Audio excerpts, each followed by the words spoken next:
Coming to the general elections to the Lok Sabha, जो विश्व का सबसे बड़ा लोकतांत्रिक त्योहार है, सबसे बड़ा लोकतांत्रिक त्योहार, बिगेस्ट। भारतीय निर्वाचन आयोग ने शनिवार को लोकसभा चुनाव की तारीखों का ऐलान कर दिया। मुख्य चुनाव आयुक्त राजीव कुमार ने कहा कि दिल्ली में सभी 7 सीटों पर एक साथ वोट डाले जाएंगे। दिल्ली में सभी 7 सीटों पर छठे चरण में 25 मई को वोटिंग होगी। गुरुग्राम और फरीदाबाद में भी 25 मई को ही मतदान होगा। मोस्टली यूपी, बिहार, बंगाल, उड़ीसा और साथ में कुछ नॉर्थ का पोर्शन चालू रहेगा। वहीं गाजियाबाद और गौतम बुद्ध नगर में दूसरे चरण में 26 अप्रैल को वोट डाले जाएंगे।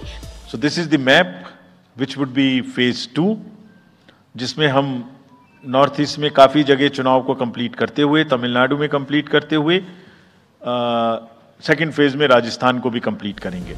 मतगणना पूरे देश में एक साथ 4 जून को होगी। पूरी कंट्री में 4 जून को काउंटिंग होगी। लोकसभा चुनाव 7 फेज में होंगे। पहले फेज का चुनाव 19 अप्रैल को होगा। 26 अप्रैल को दूसरे चरण की वोटिंग होगी। 7 मई को तीसरे और 13 मई को चौथे चरण की मतगणना होगी। 20 मई को 5वें चरण की वोटिंग होनी है। 25 मई को छठे चरण का मतदान होगा। 7वें चरण का मतदान 1 जून को होना है।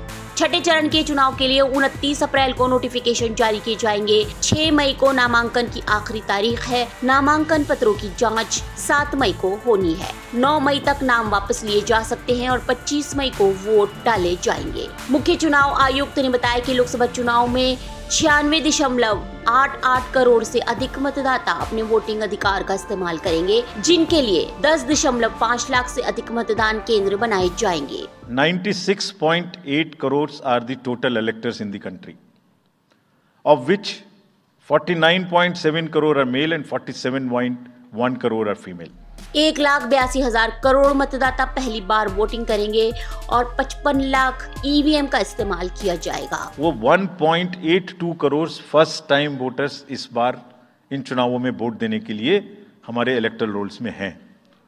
और अगर इसको हम 20 से 29 साल के वर्ष में देखें, वो भी तो यंग ही हैं, कोई अभी बड़े तो हुए नहीं हैं, तो 18 से जो 29 हैं वो करीब 21.5 लाख वोटर हैं। 1,80,00,000 18 से 19 और 20 से 29 में 19.74 करोड़, यानी 21.5 करोड़ वोटर्स एब्सोल्युटली यंग, जो कि डेमोक्रेसी में भाग लेंगे और अपना फ्यूचर अपने से डिसाइड करेंगे, because they are the biggest stakeholders in the democracy because they have a larger time to contribute in the society.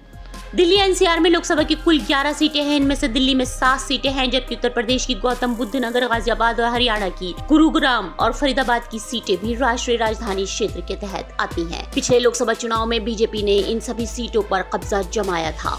इस लोकसभा चुनाव में दिल्ली की 7 सीटों पर बीजेपी का मुकाबला आम आदमी पार्टी और कांग्रेस के गठबंधन से है। वहीं गाजियाबाद और गौतम बुद्ध नगर सीट पर बीजेपी को समाजवादी पार्टी कांग्रेस गठबंधन का सामना करना होगा। गुरुग्राम और फरीदाबाद में बीजेपी और कांग्रेस के बीच सीधा मुकाबला है। Bureau report, ST news.